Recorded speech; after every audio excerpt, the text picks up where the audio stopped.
Bismillahirrahmanirrahim. Assalamualaikum warahmatullahi wabarakatuh. Alhamdulillahirabbil alamin wassalatu wassalamu ala rasulil amin wa ala alihi wa ashabi man tamassaka bi sunnati ila yaumil. Pemirsa dan pendengar Radio Rojan TV Rojan, muliakan Allah Subhanahu wa taala. Alhamdulillah, kembali di pagi menuju siang ini di hari Jumat yang penuh berkah, insyaallah kita masih dapat melanjutkan pembahasan kita yang dimana membahas tentang faedah-faedah dalam sejarah Islam, mengenal perjuangan para pendahulu umat Islam dalam mengemban dakwah ini.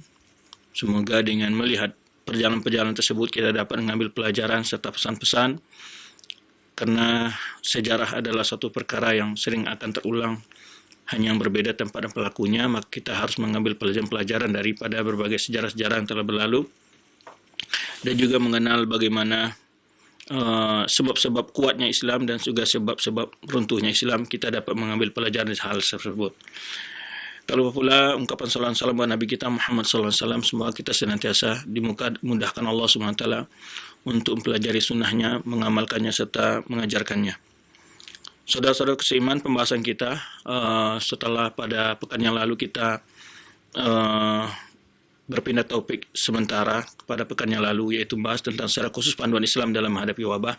Maka pertemuan ini akan melanjutkan pembahasan kita yang yaitu pembahasan rutin kita, yaitu tentang faedah-faedah dari sejarah Islam, yang mana pada pembahasan kali ini akan melanjutkan pembahasan kita, yaitu kekuasaan Bani Abbasiyah, yang akhir pembahasan kita dalam pembahasannya tentang pembahasan ini adalah itu menceritakan tentang bagaimana kepribadian isi dari Harun al-Rashid, ya, bagaimana kepribadian dari Harun al-Rashid yang dikenal dengan Zubaidah, yang begitu banyak memiliki jasa-jasa kebaikan untuk umat Islam, ya, yang telah kita bahas, tentu sebagai gambaran bagi kita bagaimana para wanita-wanita muslimah yang diberi kekuatan oleh Allah SWT dari segi kedudukan, dari kemampuan oleh Allah SWT, kemuliaan dari mendapatkan kekayaan dan juga kedudukan.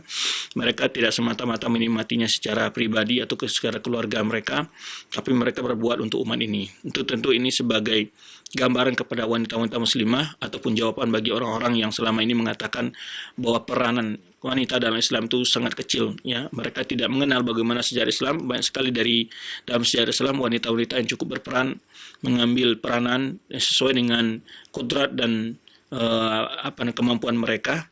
Mereka juga berbuat banyak untuk pembangunan umat, ya, memajukan umat dalam bidang-bidang yang mereka kuasai. Maka dari itu kita perlu juga menjelaskan hal-hal perkara seperti ini kepada umat kita, agar tidak terlalu terkagum-kagum dengan para orang-orang kafir, ya, yang mungkin mereka kelihatan memberikan kebebasan yang mutlak, ya, sebebas-bebasnya kepada wanita, dan lalu mereka mengatakan bahwa Islam telah mengekang wanita, ya, telah melakukan intimidasi dan seterusnya, bahwa tuduhan-tuduhan itu adalah suatu perkara-perkara yang tidak ada kebenarannya, dan itu merupakan sebuah fitnah dan tuduhan-tuduhan yang bagi orang yang tidak mengenal sejarah Islam dan juga tidak mengenal ajaran Islam bagaimana memuliakan para wanita. Baik, setelah itu kita akan lanjutkan pembahasan kita tentang kepemimpinan setelah Harun al-Rashid. Sebelum wafatnya Harun al-Rashid, telah mengangkat 3 putranya untuk sebagai penggantinya. Jadi maksudnya ada 3 putra mahkota yang secara bergantian, apabila salah satu mereka meninggal, maka yang berikutnya akan menggantikannya. Pada tahun 175 Hijriah, Harun al-Rashid mengangkat putranya Muhammad al-Amin, ya, Muhammad bin Abu Abdullah, yang dikenal dengan gelar al-Amin, yaitu sebagai putra mahkota, ya, walaupun dalam umur yang masih sangat kecil waktu itu, ya. Dalam sejarah disebutkan dia masih berumur sekitar 5 tahun sudah diangkat oleh ayahnya sebagai putra mahkota, ya, dan mendahulukannya di atas saudaranya yang lebih besar, itu Al-Ma'mun. Jadi putra-putranya yang diangkat oleh dia adalah namanya, ada gelar Ma'mun, ada gelarnya Al-Mu'taman, dan juga Al-Amin. Nah, Al-Amin ini lebih berusia muda, 6 bulan daripada saudaranya Al-Ma'mun, ya. Karena kenapa dia mendahulukan putranya Al-Amin? Disebutkan oleh para penulis sejarah bahwa ini adalah demi permintaan daripada istrinya Zubaidah. ya, Zubaidah, dan juga saudara-saudaranya dari Bani Hashim, ya, dan Fadl bin Yahya. Ya, tetapi sebagian dari pemuka-pemuka Bani Hashim kurang setuju dengan kebijakan yang diambil oleh Harun al-Rashid karena dengan umur anaknya yang masih terlalu kecil. Kemudian pada tahun 183 Hijriah, itu tadi 175, kemudian pada tahun, ya, 183 Hijriah diangkat lagi anaknya oleh dia, Abdullah, itu yang digelar dengan Al-Ma'mun, untuk menjadi putra mahkota kedua setelah saudaranya Al-Amin, ya, Muhammad Al-Amin. Kemudian diangkat menjadi gubernur di daerah Khurasan dan juga wilayah-wilayah yang berhubungan dengan Khurasan seperti Hamazan ini, dan kemudian sampai ke arah timur, ya, dan itu atas masukan daripada Ja'far bin Yahya. Jadi memiliki wilayah tersendiri dan dia menjadi gubernur, memimpin wilayah yang cukup besar. Ya, dalam umur di sini kalau seandainya dia lahir pada tahun 174 Hijriah, maka dalam umur 183 Hijriah, ya, dia sudah umur sekitar 19 tahun atau 20 tahun, ya, sudah menjadi gubernur, diangkat oleh ayahnya. Sebenarnya kita sudah jelaskan bahwa di dalam biografinya Al-Ma'mun ini memiliki kemampuan kepemimpinan yang juga cukup luar biasa, ya. Walaupun di masanya nanti akan kita bahas terjadi sebuah fitnah karena memang kemajuan keilmuan di masa Ma'mun ini yang telah dirintis oleh Harun al-Rashid ketika mendirikan, sebelum juga sudah dibangun seperti perpustakaan negara atau perpustakaan nasional yang sangat menjadi pusat kegiatan ilmiah di masa Bani Abbasiyah, itu dengan pustaka Al-Hikmah. Diangkatlah oleh beliau, Harun al-Rashid mengangkat putra yang kedua, yaitu walaupun dia adalah lebih tua daripada saudaranya Al-Amin, yaitu Abdullah Al-Ma'mun, sebagai putra mahkota yang kedua, ya, dan mengangkatnya sebagai gubernur Khurasan dan beberapa daerah-daerah di sekitar Khurasan. Sebenarnya kita sudah tahu bagaimana bahwa kepemimpinan Ma'mun kepemimpinan Harun al-Rashid tidak terlepas dari pengaruh daripada bantuan daripada masyarakat Khurasan awalnya. Jadi Khurasan memang sebagai pusat yang sangat berpengaruh di masa pemerintahan Bani Abbasiyah. Kemudian berikutnya pada tahun 186 Hijriah yang bertepatan dengan 802 Masehi, ya, 802 Masehi, diangkat lagi putra yang ketiga, itu Al-Qasim, ya, setelah Ma'mun, ya, putra mahkota yang ketiga, ya, dan dia beri lakab dengan Al-Mu'taman, ya, dengan lakab Al-Mu'taman, ya, Al-Amin, Al-Ma'mun, Al-Mu'taman, ya. Jadi memang sebenarnya telah kita jelaskan bahwa salah satu keunikan dari pemerintahan Bani Abbasiyah ini adalah setiap khalifah memiliki gelar-gelar tersendiri, ya. Kemudian Al-Mu'taman memiliki wilayah, diangkat menjadi gubernur daerah Al-Jazirah, kemudian As-Sughur, Al-Awasim, kemudian daerah-daerah pinggiran, ya, Al-Jazirah itu maksud daerah-daerah yang hari ini disebut dengan Qatar segala sekitarnya. Kemudian atas masukan dari dari Abdul Malik bin Saleh Murabbi Al-Qasim, ya. Kemudian ini setelah itu karena Harun al-Rashid mengambil tindakan ini demi untuk tidak terjadinya semacam perebutan kekuasaan setelah dia meninggal. Itu harapannya, ya, untuk tetap kekuasaan Bani Abbasiyah tetap dalam keadaan tenang dan terkendali, dan tidak terjadi perebutan kekuasaan antara sesama putra-putranya yang hampir sama besar dan juga memiliki kemampuan-kemampuan yang cukup mumpuni untuk menjadi penguasa. Baik, kemudian, ya, walaupun di sepanjang perjalanannya banyak terjadi diskusi-diskusi antara tokoh-tokoh dari Bani Hashim, ya, dalam kebijakan yang diambil oleh Harun al-Rashid, ya, dalam mengangkat 3 putranya sebagai putra mahkota. Baik. Kemudian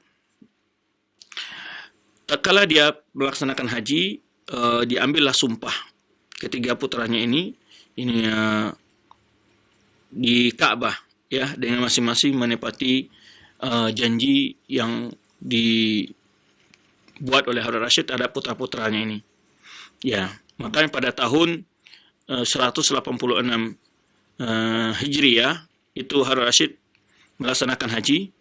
Kemudian waktu itu dia bawa dua putranya itu ikut bersamanya Al-Amin dan Al-Ma'mun, ya. Kemudian mengambil sumpah keduanya, ya, bayan latarafsul ba'dihah bahwa masing keduanya tidak saling berebut kekuasaan. Bi alla yatadakhala fi syu'uni ba'dihima al-ba'd. Jadi dia masing-masing mencampuri urusan yang lainnya. Jadi tidak saling berebut kekuasaan, ya. Kemudian juga tidak mengganggu kekuasaan saudaranya yang ketiga, yaitu Al-Mu'taman. Kemudian perjanjian itu, ya, digantungkan di Ka'bah, di pintu Ka'bah, di halaman Ka'bah, ya, untuk sebagai bukti kepada para kaum muslimin seperti itu, untuk sebagai jaminan terlaksananya kesepakatan yang dibuat oleh Harun ar-Rasyid tersebut. Kemudian pada tahun 193 Hijriah, Harun Rashid keluar dari Baghdad menuju Khurasan untuk menghadapi sekelompok pemberontak dari Rafi' bin Ulais. Kemudian dia mengangkat putranya wastakhlafa ibnahu Al-Muhammad Al-Amin, yaitu di Baghdad. Ya, dia tugaskan putranya yang mahkotanya yang pertama untuk tinggal di Baghdad. Nah, kemudian dia membawa bersama anaknya Abdullah Al-Ma'mun, putranya Al-Ma'mun. Wa kana Rashid yashku min illatin fi batnihi wa yartadi hizaman min haririn. Di mana dia sebetulnya punya penyakit ada, ya, di perutnya, kemudian dia mengambil ikat pinggang daripada sutra untuk mengurangi rasa sakitnya. Kemudian saat sampai di daerah semanya Tus, ya, di bulan Safar, sakitnya semakin parah sehingga dia tidak mampu berdiri dan meninggal pada malam Sabtu, yaitu pada tanggal 4 dari Jumadil Akhirah tahun 133 Hijriah. Jadi 133 Hijriah meninggal atau bertepatan dengan 809 Miladiyah atau Masehi. Di 809 Masehi beliau meninggal, Harun Rashid. Nah, maka dilanjutkanlah ketika meninggal, ya, saudaranya Ma'mun mengirimkan pesan ke saudaranya Al-Amin untuk dan mengangkat dan sekaligus mengirimkan semacam baiat, ya, melangsungkan baiat untuk, ya, karena dia telah sepakat dengan ayahnya dan saudara-saudaranya bahwa yang setelah ayahnya mangkat yang akan menjadi khalifah ataupun Amirul Mukminin adalah saudaranya, itu Muhammad Al-Amin, atau dilengkap dengan Abu Musa Muhammad Al-Amin. Maka mulai dari tahun 193 Hijriah atau bertepatan dengan 809 Masehi, yaitu Al-Amin resmi diangkat menjadi khalifah setelah wafatnya ayahnya, yaitu Harun ar-Rasyid. Namanya adalah Muhammad, ya, bin Harun ar-Rasyid, ya, melengkap dengan Al-Amin, ya. Jadi nasabnya adalah Muhammad Al-Amin bin Harun ar-Rasyid bin Muhammad Al-Mahdi bin Mansur, ya, Abu Musa Al-Hashimi Al-Abbasi, dan ibunya adalah Ummu Ja'far Zubaidah binti Ja'far bin Abi Ja'far Al-Mansur. Jadi memang ibunya juga keturunan dari Bani Hashim, ini Bani Abbasiyah.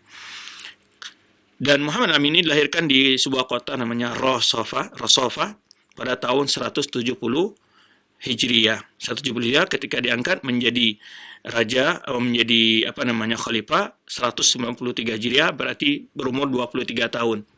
Jadi sekitar berumur 23 tahun dia sudah menjadi pemimpin, ya, dengan wilayah yang cukup luas, ya, di wilayah, tapi ibu kotanya saat itu ada di Baghdad. Jadi ibu kota Islam pertama Madinah, kemudian pindah ke Kufah di masa Ali bin Thalib, kemudian pindah ke Syam, ya, di masa pemerintahan Muawiyah, di masa pemerintahan Bani Umayyah berlanjut, kemudian setelah itu pindah ke Baghdad. Maka saat menjadi khalifah dia berumur sekitar 23 tahun. Baik. Kemudian dia dikenal dengan bihusnil adab, memiliki adab yang baik, ya, kana aliman bisyir, dan juga sangat mahir, ya, sangat pakar, sangat tahu dengan masalah syair, ya, syair. Fasihul lisan, ya, juga orator, ya, pintar berbicara, tetapi ada kelemahan pada dirinya adalah suka banyak memanfaatkan waktu untuk berburu, bermain, ya. Jadi ada juga kelemahannya. Dan dia belajar dari Al-Kisai, seorang ulama nahwu yang kita kenal, dan juga Qurra, dan juga menghafal Quran melalui Al-Kisai ini. Kemudian dan dikenal dia sangat suka berbuat baik kepada teman-temannya, ya. Tetapi dia agak kekurangan memiliki jiwa kepemimpinan. Di sini kelemahannya dia. Maka menyebabkan dia banyak dipengaruhi oleh karena ketika dia tidak memiliki jiwa kepemimpinan yang tegas, maka banyak sekali dia dipengaruhi oleh orang sekitarnya. Kalau kita bahasa kitanya, para penasehatnya, ya, para tim pemberi pendapatnya, ya, banyak sekali mempengaruhi pandangan-pandangan dia. Nah, ini salah satu sebab terjadinya perselisihan antara dia dengan saudaranya. Nah, ini salah satu sebab menyebabkan perselisihan antara saudara dengan Al-Ma'mun, yang mana orang tuanya Harun al-Rashid telah mengangkat secara resmi saudaranya Al-Ma'mun sebagai khalifah setelah setelah Al-Amin ini, ya.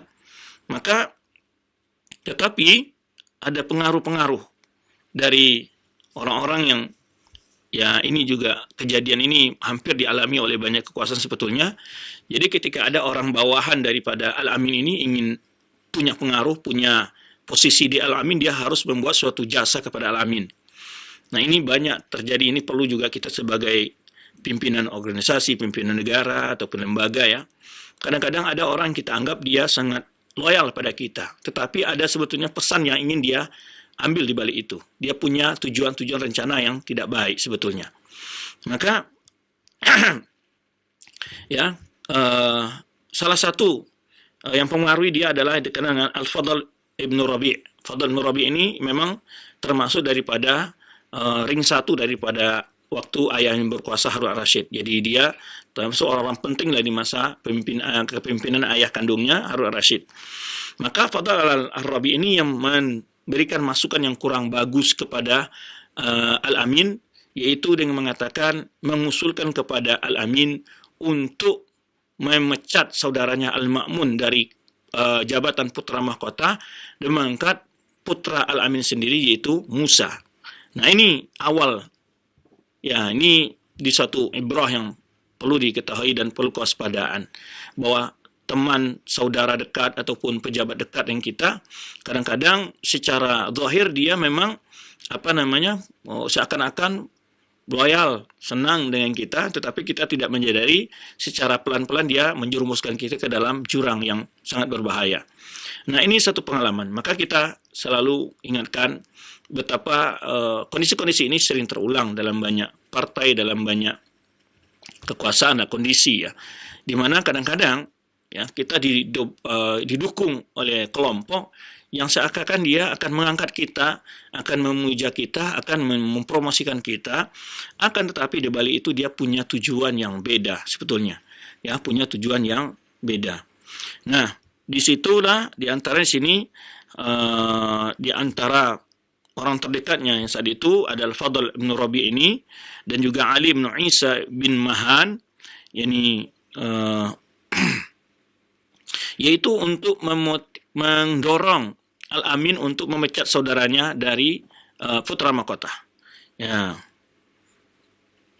Kemudian, hina kanat dalail tushiru ila mailihi ila al-wafa' li akhawayhi. Ketika dalam secara zahir dalailnya, bukti-bukti, indikasi-indikasi di mana Al-Amin ini benar-benar akan tetap konsek dan komitmen dengan janji yang telah dibuat orang tuanya, pesan orang tuanya. Saat akhir dari pelaksanaan haji perjalanan haji orang tuanya memesankan hal itu, ya. Makanya disebutkan oleh para penulis sirah dan terlihat indikasi-indikasi tidak ada rasa ingin berkuasa untuk memindahkan, untuk memecat kedua saudaranya, yaitu Al-Ma'mun dan Al-Mu'taman ini dari diri Al-Amin sendiri. Nah, ini yang masalah. Tetapi raqma tasrihatihi as-sabiqah, ya, dan juga dia sendiri pun tegas menyampaikan hal itu. Kemudian, tetapi Al-Fadl bin Rabi' ini selalu memberikan masukan. Apa masukan dia? Dianjurkan untuk dipecat pertama sekali saudaranya Al-Ma'mun dari apa? Putra mahkota. Nah, ini akhirnya terjadilah clash, terjadilah perpecahan di antara dua saudara ini gara-gara orang ini. Jadi dia buat taktik, pecat dulu dia jadi gubernur, kemudian jauhkan dia dari pasukan, karena kan tadi kita sebutkan Al-Ma'mun diberi wilayah oleh ayah kandungnya di daerah Khurasan dan daerah lainnya. Nah, Fadl bin Rabi ini mengusulkan, jadi diberi taktik kepada Al-Amin oleh dia agar dipecat.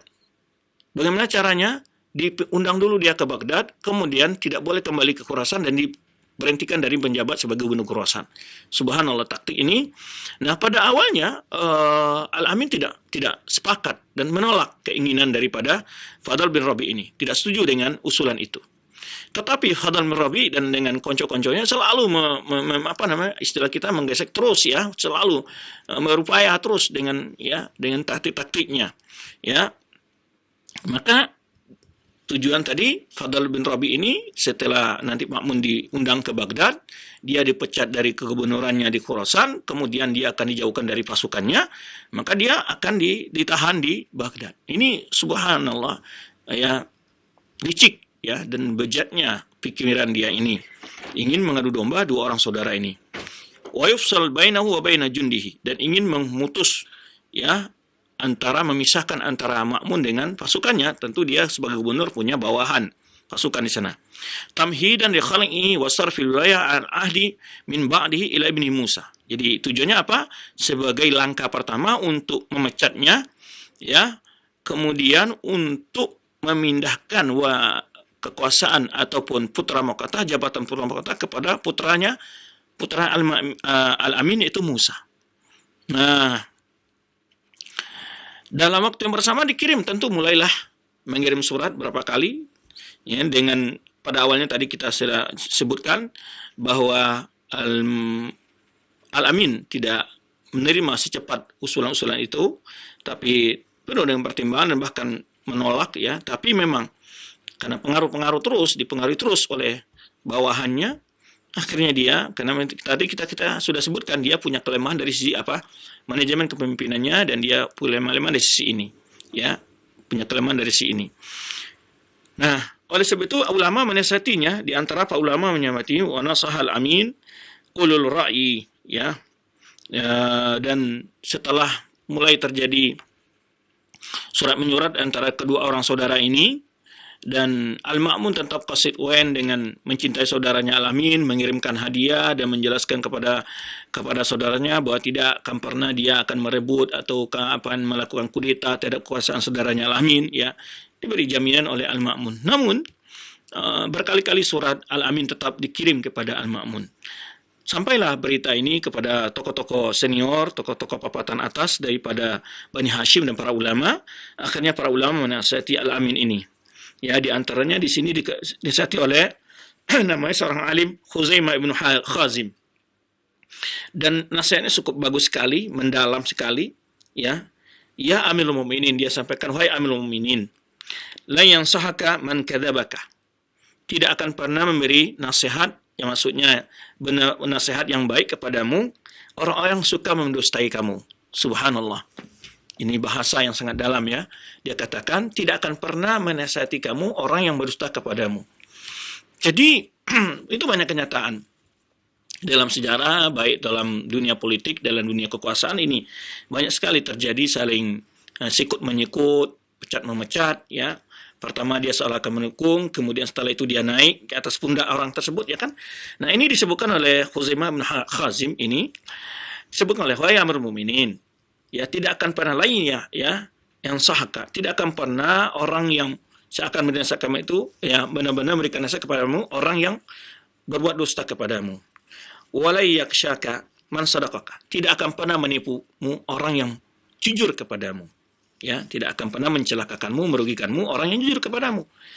La tujarri al-quwat 'alal khalqi fayakhla'unak. Nah, la tujarri al-quwat 'alal khalqi fayakhla'unak. Jangan kamu ajari ya pasukanmu untuk memecat. Nanti mereka akan mecatmu. Subhanallah. Bahasanya bagus.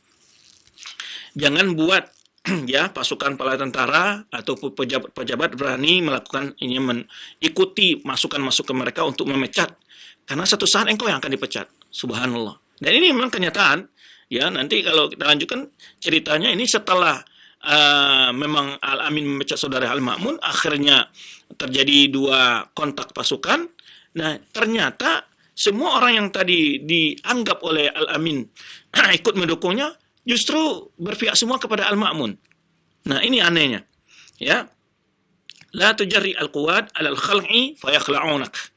Jangan diajari ya beraninya pasukan-pasukan ataupun tokoh-tokoh senior daripada angkatan untuk melakukan pemecatan, ya masukan mereka untuk memecat Al-Ma'mun, jangan diterima itu.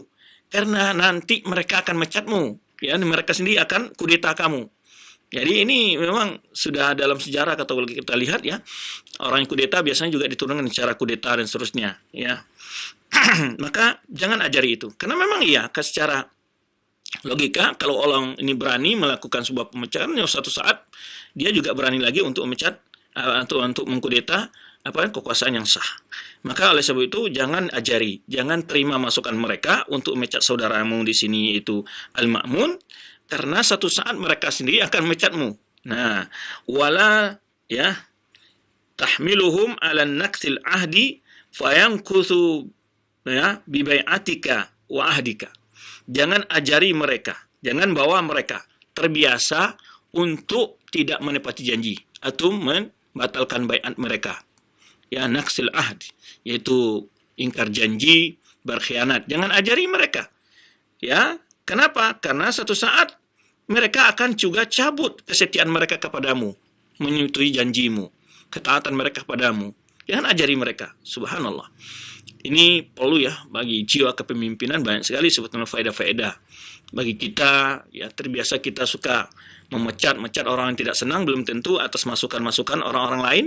Ya, boleh jadi satu saat dia punya mendapat menyimpan kunci-kunci kelemahan, dan dia manfaatkan nanti setelah kita pecat orang-orang yang selama ini ikut membantu, setia, dan kita dibuat mencurigai mereka ya oleh bawahan kita, agar kita memecat mereka, ya kan, dibuatlah bahwa si fulan ini perlulah. Banyak sekali adu domba ini banyak terjadi dalam dunia politik, dunia kekuasaan ya, dan dalam dunia bahkan kadang-kadang bukan dalam taraf kekuasaan tinggi saja ya, bahkan di lembaga-lembaga pendidikan yang sifatnya yayasan ya, sekolah, banyak hal ini terjadi juga gitu ya.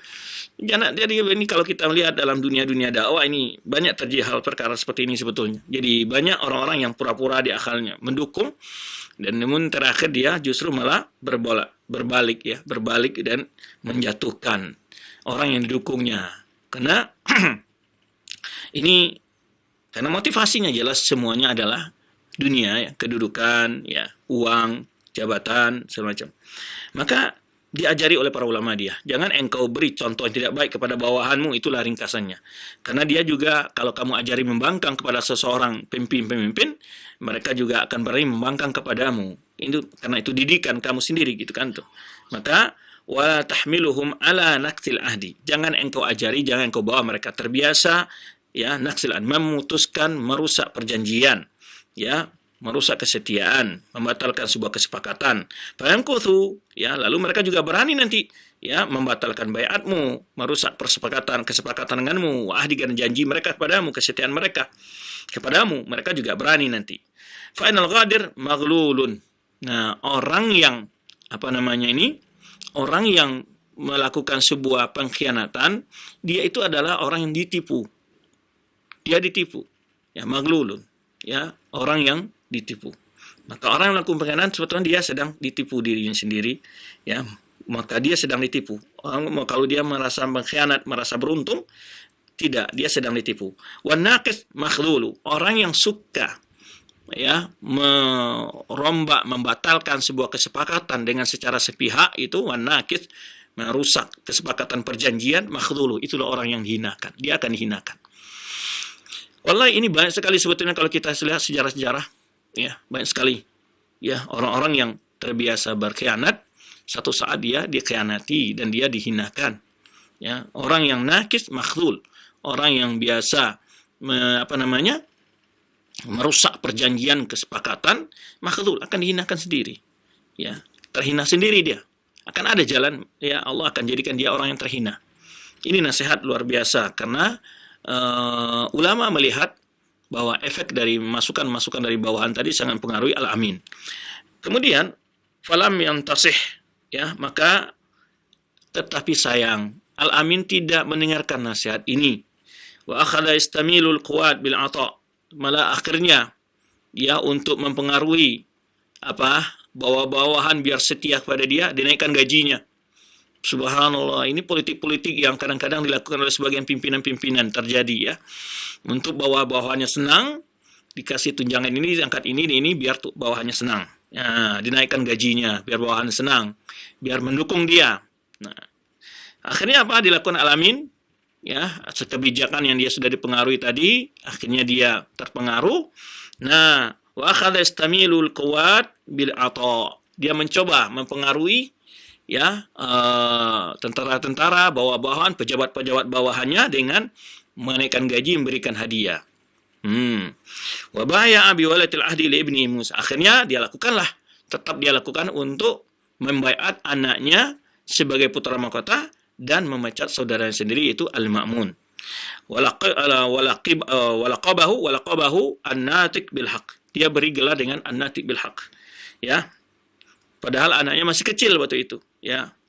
Nah, ini kondisi yang terjadi saat itu. Kemudian wa min jihatihi, nah, di sisi lain ada juga yang di belakang Ma'mun, siapa orangnya? Namanya ada Al-Fadl bin Sahal. Namanya yang pertama tadi Al-Fadl bin Rabi yang bersama Al-Amin. Ada lagi di belakang Al-Ma'mun namanya Al-Fadl bin Sahal. Nah, ini di belakang Ma'mun. Ya, wa awaza ilaihi bil-i'tidhar an dhahab ila Baghdad bi hujatin anna umur Khurasan tastad'i baqa'ahu fiha.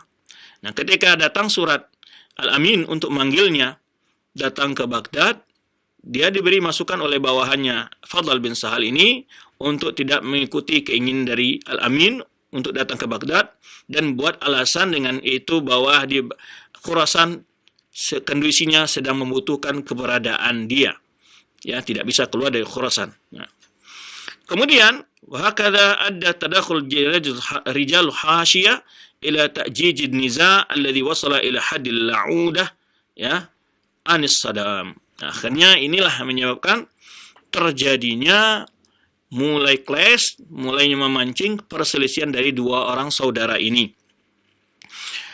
Baik, kemudian pada pertama marra niza' baina Amin wal Ma'mun bil mahlatain. Nah, sebetulnya pada awalnya sudah hampir reda. Sampai kembali tenang perselisihan antara keduanya ini, yaitu dengan marhatum fawadat as-salima allati intahat fi am 65 badal mi'ah, yaitu sebetulnya ada perdamaian, ada negosiasi yang baik dari kedua saudara ini pada tahun 155 Hijriah. Tetapi berakhir juga, namun ini tidak berlama, kembali memicu terjadi perselisihan itu pada tahun 198 Hijriah di antara kedua saudara ini, ya.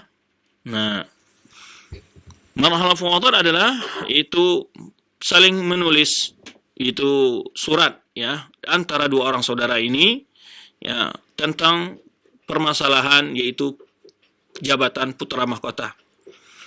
Kemudian juga wasalahiyat khasa bil khalifah, dan juga kebijakan-kebijakan yang khusus dengan khalifah. Wa nahajal Amin as-suluk as-siyasi al-mukhadi' li istimlati akhihi. Nah, di sini disebutkan di atas masukan pengaruh-pengaruh, akhirnya Khalifah Al-Amin membuat semacam siasat untuk supaya Al-Ma'mun mau tunduk dengan keinginannya. Nah, tadi yang kita sebutkan wastataba hasyatahu wa fi niyatihi azlahu min wilayatil ahad. Ya, dia berbuat baik. Ya, dia pengaruhi pasukan-pasukan di bawah Al-Ma'mun yang tujuannya adalah dan dia seakan-akan memberi hadiah segala macam, tujuannya akhirnya adalah ingin untuk mempengaruhi mereka dan memecat saudaranya Al-Ma'mun. Tetapi di sisi lain tadi kita sebutkan Al-Ma'mun dengan cara yang baik, ya, yaitu ya ba'su tama'nina fi nafsi akhi, dia beri keyakinan kepada saudaranya Al-Amin, fa ba'asa ilaihi bi mursalan tu'azzimuhu. Dia mengirim surat-surat yang menghormati, menghargai saudaranya. Wa ahda ilaihi hadaya katsira, dan mengirim kepada saudaranya Al-Amin hadiah-hadiah yang banyak dari Khurasan. Baik. Suma hadatha an-niza' Al-Amin min akhihi al-mu'taman kullama yubdihi istilami. Nah, ini yang juga membuat semakin meruncing adalah ketika Al-Amin juga memecat saudaranya yang ketiga tadi, Waliul Ahad, yaitu putra mahkotanya, itu Al-Mu'taman. Ini diingkari, dia ditolak oleh saudaranya Al-Ma'mun. Ya, karena memang itu adalah pesan dari ayah kandungnya sendiri kan. Nah, dipanggillah Al-Mu'taman ke Baghdad. Ya. Kemudian setelah dipanggil, dipecat dia dari jabatan kegubernuran yang dia diberi wilayah oleh di masa ayahnya. Dan akhirnya kemudian وكتب في الوقت نفسه إلى جميع أمال بدعاء لابنه موسى بإمارة بعد دعاء له وللمأمون. Jadi sekarang secara beransur dia pecat dulu saudaranya Al-Mu'taman, kemudian diangkat anaknya Al-Musa sebagai putra mahkota yang ketiga, gantikan dari yang kedua sekarang ketika Al-Amin sudah berkuasa, menggantikan saudaranya Al-Mu'taman. Nah, kemudian ba'da du'a lahu wal Qasim. Jadi Al-Qasim tetap dijadikan sebagai putra, tapi yang keempat ini. Wala masa ma'mum bidzalika adraka an al-amin yanwi taghyir al-ahd. Nah, ketika Ma'mun melihat kondisi itu, maka dia melihat bahwa Al-Amin itu berkeinginan untuk merubah susunan, yaitu jabatan putra mahkota ini. Faqata al-barid anhu wa asqata ismuhu min at-tarzi. Nah, ini yang awal terjadi. Akhirnya dia tidak pernah lagi berkomunikasi dengan saudaranya Al-Amin dan dia putus surat, kemudian tidak lagi sebagai peringatan, dia tidak lagi mendoakan, dijadikan dalam susunan doa di dalam waktu khutbah umpamanya. Wa wadal Amin fi tawaddudihi duna ayyudhir nawayahu. Amin tetap saja mempengaruhi saudaranya Al-Ma'mun tanpa melihatkan keinginan sebenarnya. Fakataba ilal Ma'mun yastad'i ila Baghdad li hajatihi, ya, maka dia menulis kepada Ma'mun untuk menolongnya, memanggilnya untuk ada keperluan, ya. Taisir su'uni daulah wa finiyati al-ghadar bihi. Jadi adalah asaran untuk memperbaiki atau membicarakan masalah kondisi negara, tapi di dalam niatnya adalah ada tujuannya itu untuk memecat Ma'mun daripada jabatannya sebagai gubernur Khurasan. Wa yabdu anna al-Ma'mun mala ila ijabati talbi akhihi wa kada yunkhada. Jadi pada awalnya Ma'mun juga melihat, ya, menganggap bahwa keinginan saudara itu ada baik, maka akhirnya juga berencana untuk datang ke Baghdad, dan dia tidak menjadi bahwa dia sedang ditipu. Tetapi dia diberi masukan oleh Perdana Menterinya tadi yang kita sebutkan, Fadl bin Sahal, dan diberikan nasihat oleh dia untuk tidak mengikuti masukan permintaan daripada Al-Amin, ya. Kemudian wa amala ala taqwiyati jaishihi wa tuti markazi fi Khurasan. Malah memberikan alasan kepada Al-Amin untuk bisa tidak datang ke Baghdad, dan akhirnya dia juga diberi masukan oleh Perdana Menterinya ini untuk memperkuat pasukannya. Walam yasil Amin min muhawalati liiqa'i bi akhihi Al-Ma'mun wa qarra tajridahu tajridiyan min kulli ma biyadihi. Nah, secara beransur-ansur kebijakan-kebijakan mulai sedikit-sedikit dikurangi dari kekuasaan Al-Ma'mun. Kemudian, ya, seperti umpamanya dia menulis kepada Al-Amin, menulis yang Khalifah saat itu menulis kepada Ma'mun untuk melepaskan sebagai wilayah Khurasan, ya, dan untuk bagian dari kekuasaannya. Kemudian aywajjihal ummal ilaiha bi ismihi. Jadi nanti pejabat-pejabat yang akan diangkat di situ adalah atas kebijakan Al-Amin sendiri. Wa anu azimun ala ta'yini muwazzaf min kibalihi ala barid liyaktuba ilaihi bi khabariha. Kemudian juga mengangkat petugas-petugas yang membawa surat segala macamnya dari Al-Amin sendiri, ya. Kemudian karena dia ada khalifah kaum muslimin, ya, wa yastati' tasarruf fi umur Khurasan kama ma taqtadi maslahah al-'amah. Dan alasannya supaya dia bisa mengendalikan kondisi Khurasan untuk kemaslahatan umum. Ini sebab-sebab terjadinya awal-awal perpecahan dari dua saudara. Wa tasyara Ma'mun syi'atahu fi talab akhihi. Fa asharu alaihi jami'an bi ijabatihi bi istitna'il Fadl bin Sahal alladhi rafada al-ard. ketika Ma'mun bermusyawarah dari permintaan-permintaan yang selalu saja hari demi hari berubah-ubah dari Al-Amin, mulai dari mengundangnya ke Baghdad, kemudian meminta sebagian wilayah untuk diserahkan kepada Al-Amin untuk mengangkat pejabat-pejabat di sana, termasuk juga pejabat yang membawa surat segala macamnya. Taib. Tetapi ada Perdana Menteri yang tadi Afad bin Sal tidak menyetujui hal itu. Taib. Kemudian akhirnya Ma'mun menulis surat kepada Al-Amin, saudaranya. Ya. Kemudian ya dengan harapan untuk menenangkan situasi. Namun ya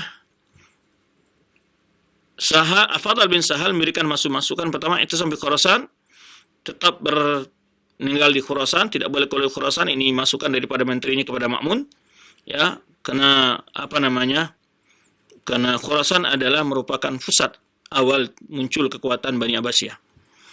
Kemudian juga intihaj siasa diniyah Razina. Kemudian Khurasan juga memiliki kekuatan secara politik dan juga secara keagamaan. Kemudian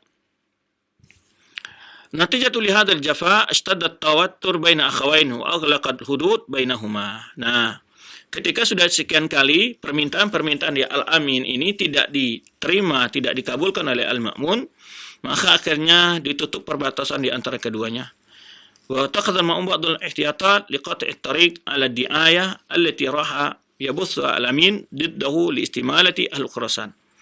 Kemudian juga Al-Ma'mun juga menutup jalan-jalan para orang-orang yang mencoba pengaruhi masyarakat Khurasan untuk berkomplotan, ya, bekerjasama, ya, dan mendukung Al-Amin, ya.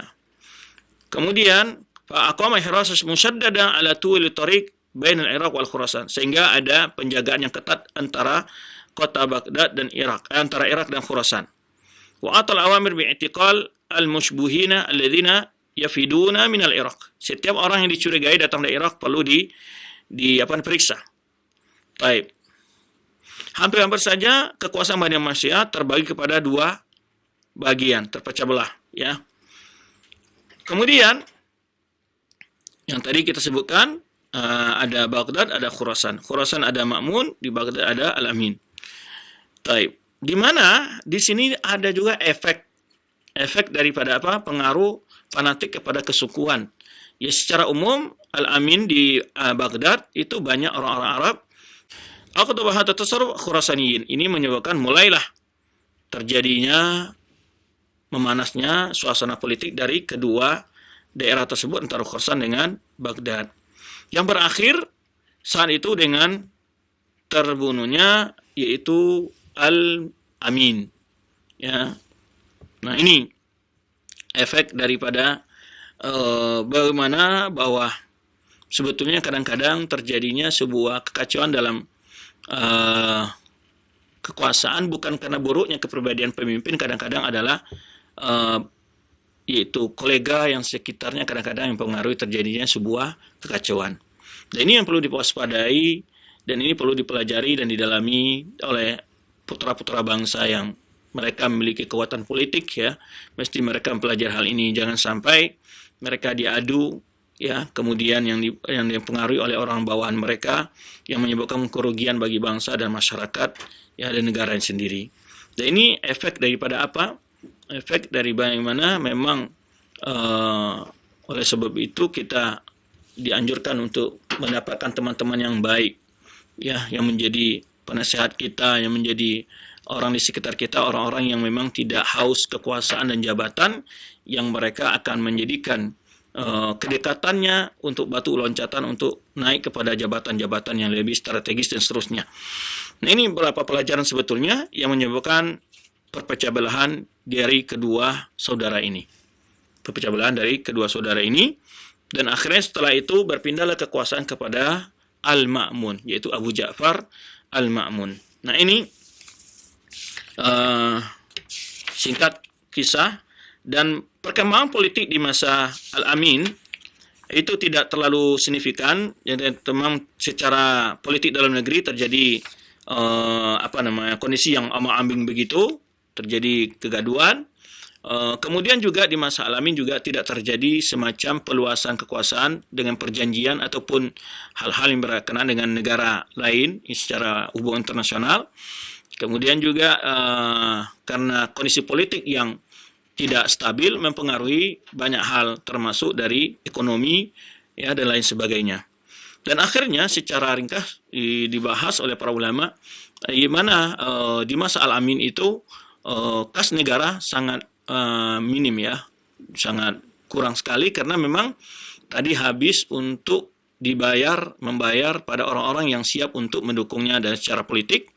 Kemudian ya setelah itu orang-orang ini ketika tidak mampu lagi diberikan bantuan-bantuan bonus-bonus oleh Al-Amin, mereka justru berbalik berloyalitas kepada Al-Ma'mun. Nah ini yang tadi nasihat yang disampaikan oleh seorang orang ulama tadi, Khuzaimah yang tadi memberikan bin Khazim ini, nasihatnya ternyata terbukti apa yang digambarkan oleh Khuzaimah kepada Al-Amin, bahwa orang yang jangan ajari ya rakyatmu, jangan ajari bawahanmu, jangan ajari pasukanmu untuk melakukan sebuah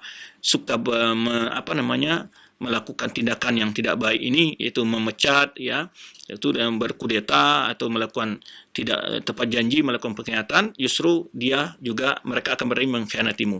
Dan ini memang dialami oleh Amin sendiri. Di akhir kekuasaannya dia, orang-orang yang semula mendukung dia, dan akhirnya ketika sudah harta negara waktu itu, kas negara sudah menipis, tentu untuk biaya negara membiayai mereka dan bonus-bonus semakin berkurang, tidak bisa diberikan berkelanjutan. Akhirnya mereka justru berbalik ya, berkumpul. Ini memang sifatnya manusia munafikin ya. Mereka itu hanya mencari aman, mencari keuntungan di sepanjang manapun mereka berada. Dan ini terdapat dalam tokoh-tokoh yang kita lihat sebagian nyata beli ya. Dia itu berpindah ke sana sini bukan tujuan karena memang ada prinsip keadilan, kejujuran yang diperjuang, tidak. Tapi prinsip yang sedang diperjuang ada prinsip dirinya, yaitu adalah ingin mendapat kekuasaan, uang dan kejabatan. Nah ini yang merusak kondisi politik, yang sering merusak kondisi negara, yaitu manusia-manusia yang haus, yang tamak dengan harta, jabatan, dan dia akan memanfaatkan segala kondisi untuk meraih ya mencapai nafsunya, kekuasaannya. Nah ini itu sangat nyata di dalam kehidupan kita sekarang ini. Sebagian dari tokoh-tokoh politik ya, sebagian daripada orang-orang yang menjadi pejabat publik ya, yang mana nyata dalam omongannya ketika dia tidak mendapat jabatan, dia menjadi anjing yang selalu menggonggong bahasa kitanya, orang yang selalu menyalah-nyalahkan. Namun setelah dia mendikasi ibaratnya ya, maaf kita bahasa juga ya tidak mengaset, tapi ibarat seperti binatang tidak layak kita contoh ya, ketika dia sudah mendapatkan pemberian justru dia menjilat tuannya dan seterusnya. Ini suatu kebiasaan, dan ini yang banyak merusak ya kondisi. Dan dia tidak jujur menyampaikan nasihat. Ketika dia memuji selangit, ketika dia menjatuhkan dengan bahasa yang sangat menghinakan. Nah ini perlu diwaspadai oleh kita. Ini akhlak-akhlak yang harus kita hindari. Tentu ini sebagai pelajaran bagi kita. Ini pelajaran bagi kita ataupun ibrah bagi kita, dan harusnya kita waspadai dan jangan kita termasuk orang-orang seperti ini, yaitu yang hawa nafsunya tujuannya dalam mengkritik karena ingin menjatuhkan ya, dan ingin mendapat kekuasaan, dan saat diberikan kekuasaan kepada dia ya, ketika dia diangkat malah dia berbalik menjadi orang yang menjilat dan seterusnya. Dan ini yang dinasihatkan oleh seorang ulama kepada Al-Amin, jangan engkau ajari demikian ya, karena itu akan berefek kepadamu sendiri.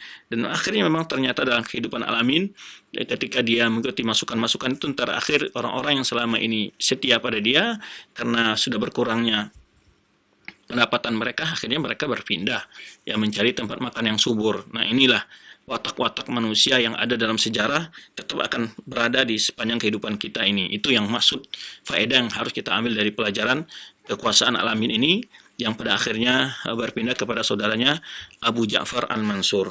Itu yang sedikit yang dapat kita bahas. Semoga gambaran ini menunjukkan bagaimana walaupun orang tua mereka sudah berupaya maksimal untuk mengendalikan kekuasaan, tidak terjadinya kegaduhan di antara sesama anaknya ya, namun kehendak Allah lain dan takdir Allah, pelajaran yang ada ya di sini kita lihat perlunya seorang pemimpin ya, sebuah amanah, pentingnya amanah ya, semua amanah yang telah ditegaskan oleh orang tuanya sebelumnya. kepada Al-Amin, kepada Al-Ma'mun dan juga Al-Mu'taman. Namun saudaranya ini dipengaruhi dan akhirnya mau coba mengkhianati janji-janji yang telah dipastikan yang telah diambil oleh orang tuanya waktu berhaji terakhir bersama dua putranya ini, dan bahkan dibuat perjanjian yang digantungkan di Ka'bah, dan itu dengan berani dilanggar oleh saudaranya Al-Amin. Dan akhirnya memang sebenarnya nasihat tadi, ya wal naqisu makhdhul, orang yang suka berkhianat akan terhinakan dia. Nauzubillah min dzalik, dan kita mohon kepada Allah agar kita dihindarkan dari sifat-sifat seperti ini yang mana motivasi ke nasihat, kritikan itu hanya semata untuk meraih kedudukan dan jabatan, dan itu bukanlah tipe seorang mukmin. Orang mukmin bila teman lawan tetap diberikan nasihat ya dengan secara baik, adil, jujur, ya. Itu yang harus kita miliki sebagai kepribadian kita. Jadi memang pengkhianat ada sifat yang ataupun tidak menepati janji adalah salah sifat orang munafikin yang harus jauhi seorang mukmin.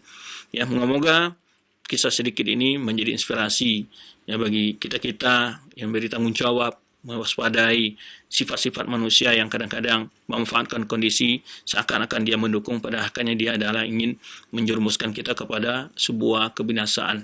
Maka untuk mewaspadai itu jelas kita komitmen tetap dengan ajaran Islam, jujur, amanah, ya, apapun masukan dari bawahan apabila itu melanggar undang-undang dan kesepakatan dan aturan, semuanya harus kita hindari dan kita tinggalkan. Tapi walaupun orang itu ada sangat dilihat sangat loyal kepada kita, tapi bila masukan-masukannya bertentangan dengan aturan, itu adalah harus kita tinggalkan dan harus kita jauhi. Demikian untuk kesempatan ini yang dapat kita bahas, dan insyaallah pada pertemuan yang akan datang kita akan lanjutkan, yaitu tentang khilafah Al-Ma'mun. Dalam khilafah Ma'mun ini ada suatu peristiwa yang sangat terkenal dalam sejarah, itu terjadi doktrin kepada para ulama untuk mengatakan Al-Quran itu adalah makhluk.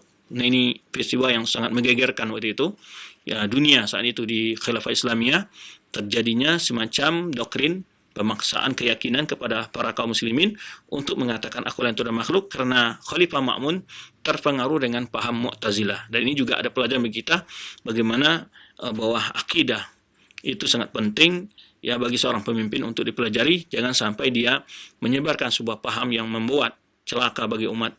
Dan ini insya Allah akan kita bahas pada pertemuan yang akan datang, itu tentang fitnah khalqil Quran di masa pemerintahan Ma'mun, ya, bagaimana sebab dan bagaimana pula mauqif para ulama saat itu. Ini perlu hikmah yang sangat besar adalah bagaimana pandangan ulama saat itu ketika Ma'mun mendoktrin, memaksakan sebuah pendapat yang jelas-jelas bertentangan dengan akidah Islam. Tapi bagaimana para ulama kita? Apakah mereka melakukan pemberontakan, melakukan semacam melawan dengan secara terangan, atau bagaimana mereka menghadapi sebuah kebijakan yang sangat bertentangan dengan akidah, ya. Nah, ini yang maka pentingnya kita melihat pandangan-pandangan para ulama kita dalam sejarah-sejarah yang Islam ketika terjadi sebuah penyimpangan di tengah kekuasaan, bagaimana mereka menyikapi.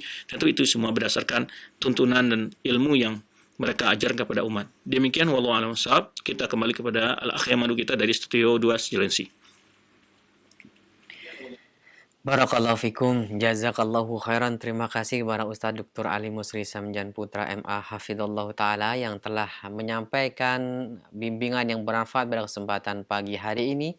Semoga apa yang disampaikan dapat menambahkan ilmu kita serta faedah-faedahnya bisa kita amalkan dalam ketaatan kepada Allah Subhanahu wa Ta'ala.